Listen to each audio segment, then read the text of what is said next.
na capacidade de acreditar no povo brasileiro. O que falta hoje no Brasil, na verdade, são homens deste perfil. Alguém que confie no país, que ame o país.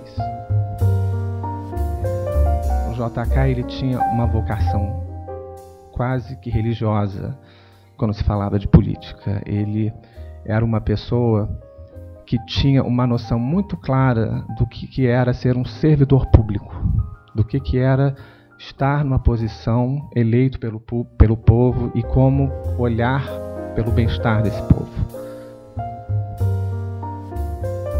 Gostaria de dizer que, dentre todos os presidentes da República, o que mais encarnou o ideal das arcadas foi certamente Juscelino Kubitschek de Oliveira. Então está aqui um exemplo vivo de um homem que teve a visão do futuro, que teve a dignidade no exercício do cargo público, que sorria. A gente olhava para Juscelino Kubitschek e o via sorrindo. Até as imagens dele, quando nós visitamos lá o seu museu em Brasília, e as frases notáveis que daquele planalto visualizava o futuro do país, é desses homens que nós estamos precisando hoje. Infelizmente, está difícil de encontrar, está difícil de achar. Nós temos aí uma possível eleição dentro de um ano, e temos dificuldade até de pensar em quem que aparece para conduzir o país. Felizmente, na época de Juscelino, tinha Juscelino Kubitschek para conduzir o país. Muito bem, ele tinha essa integridade em termos de representar o povo, e é uma coisa que hoje em dia eu acho que a gente tem que cada vez mais resgatar, os políticos de hoje. E o planejamento para o futuro também, que o que eu sinto é que hoje em dia, não só esse governo, mas tudo é feito um pouco tapa-buraco.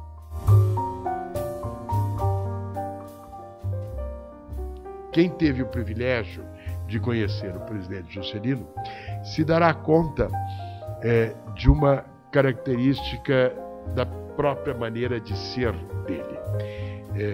Se ele entrasse nesta sala e fosse falar agora, vocês veriam uma pessoa simples, fácil e acessível, não? Mas ao mesmo tempo com um grande sentido da importância daquilo que fez e daquilo que ele estava fazendo.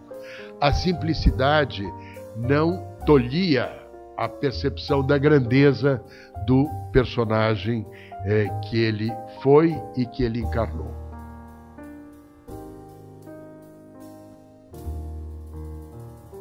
Toda, né? E uma das coisas que mais me impressionam na trajetória do Juscelino Kubitschek é como que ele conseguiu fazer política em alta rotação, em ambiente hostil politicamente e com a Constituição na mão. Como ele conseguiu fazer política induzindo pautas, implementando pautas e, mais do que isso, trabalhando muito com o imaginário. Acho que nenhum presidente da República do Brasil trabalhou tão bem com o imaginário como o Juscelino Kubitschek. O sucesso do governo do presidente Juscelino está ligado ao fato de ter promovido o desenvolvimento econômico com estabilidade política democrática, não?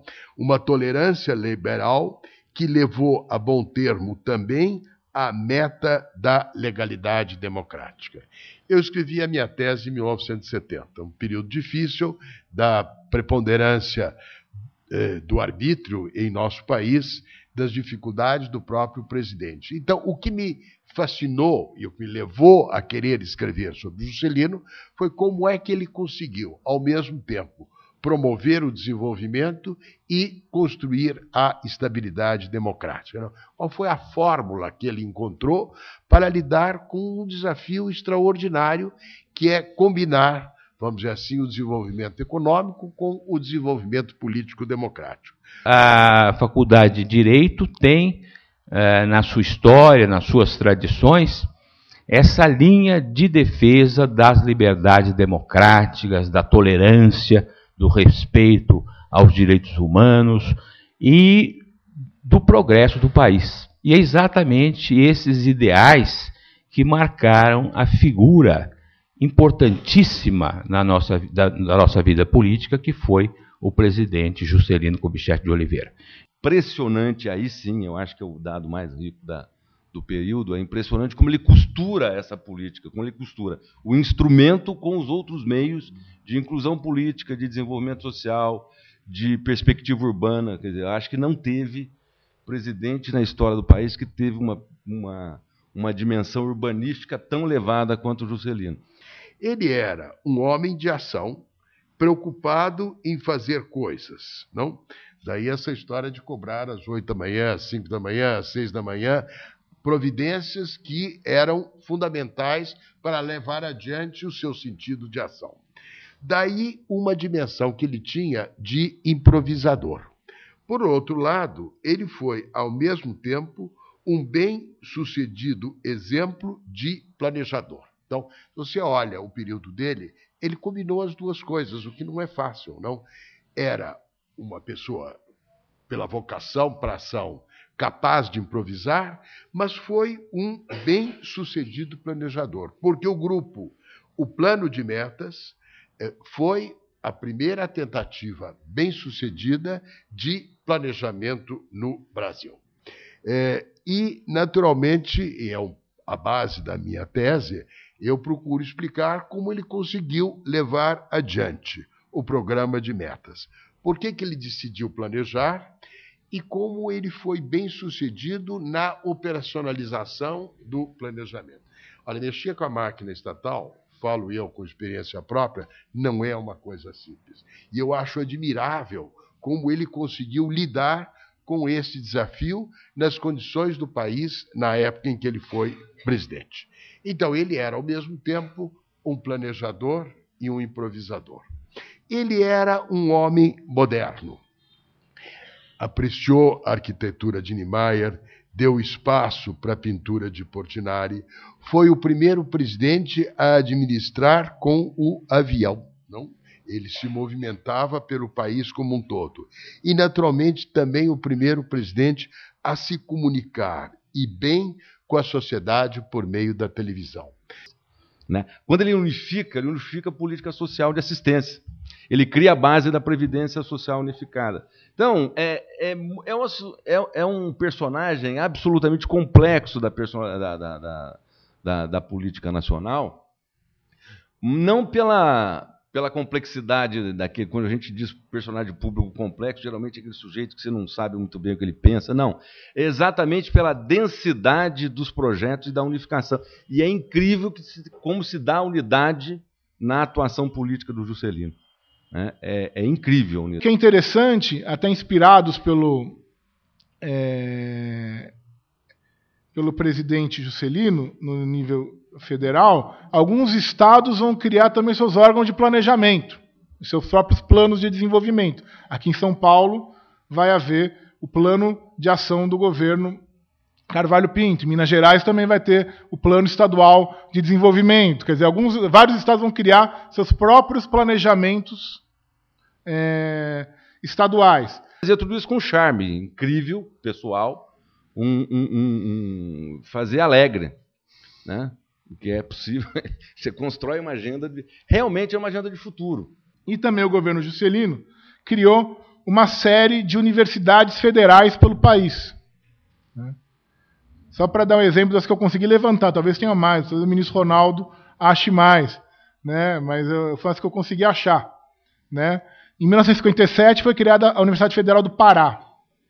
Em 1960 foram criadas as Universidades Federal de Goiás, Federal da Paraíba, a Federal de Ouro Preto, a partir da Escola de Minas, a antiga Federal do Estado do Rio de Janeiro, que hoje é a Federal Fluminense, a Federal de Santa Catarina, a Federal do Rio Grande do Norte e a Federal de Juiz de Fora.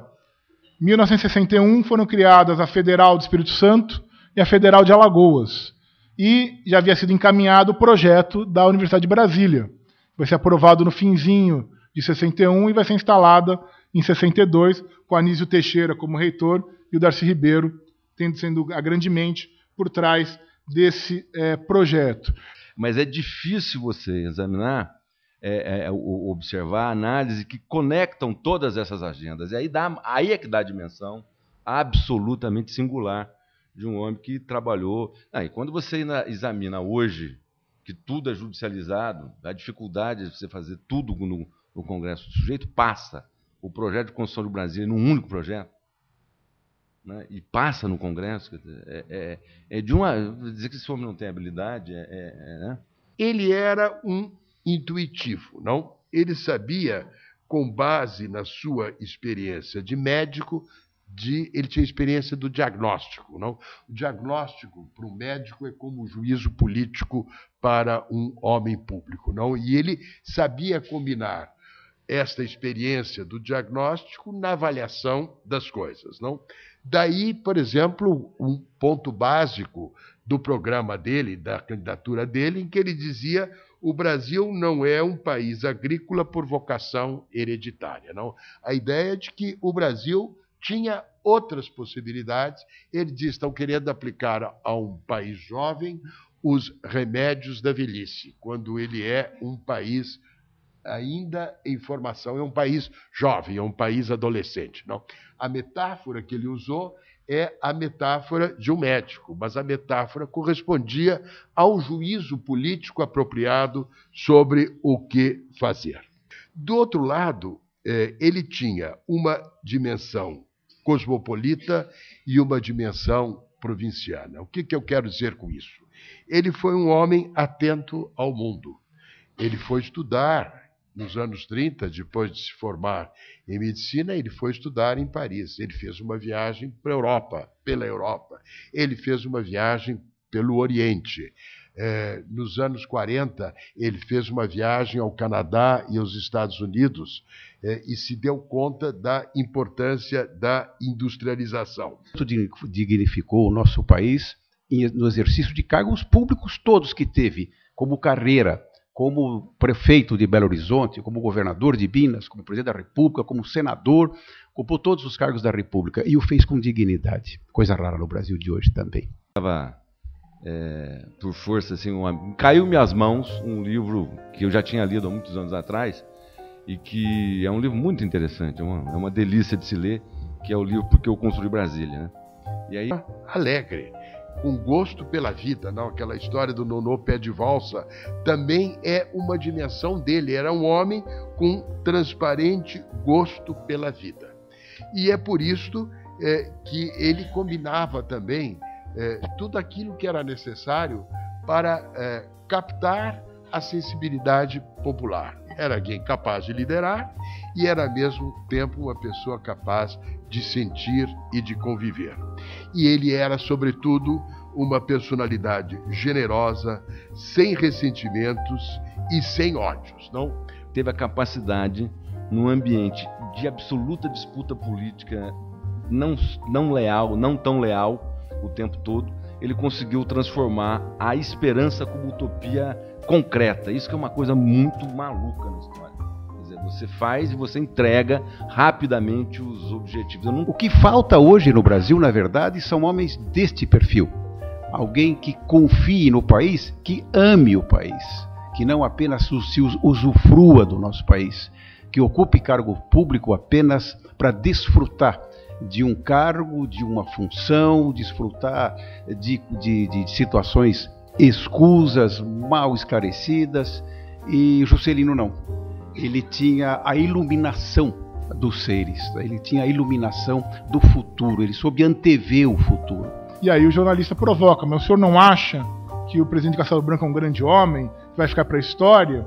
E aí o senador Gustavo Capanema responde: a história só citará 2 presidentes da República até hoje, Getúlio e Juscelino. E mais de praticamente 50 anos depois, continua achando que a frase do Gustavo Capanema continua com toda a sua veracidade. A história só vai citar 2 presidentes da República até hoje, Getúlio e Juscelino.